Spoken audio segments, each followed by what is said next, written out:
పొందుతున్న మాజీ ఎమ్మెల్యే పెద్ది సుదర్శన్ ను పరామర్శించిన కేసీఆర్ ఆరోగ్య పరిస్థితిపై వైద్యులను అడిగి తెలుసుకున్నారు.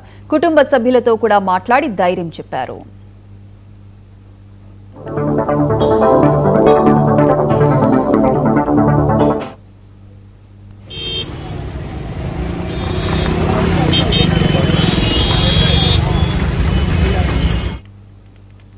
బీఆర్ఎస్ అధినేత మాజీ ముఖ్యమంత్రి కేసీఆర్ సికింద్రాబాద్లోని యశోద ఆసుపత్రికి వెళ్లారు. అనారోగ్యంతో చికిత్స పొందుతున్న మాజీ ఎమ్మెల్యే పెద్ది సుదర్శన్ ను పరామర్శించిన కేసీఆర్ ఆరోగ్య పరిస్థితిపై వైద్యులను అడిగి తెలుసుకున్నారు. కుటుంబ సభ్యులతో కూడా మాట్లాడి ధైర్యం చెప్పారు.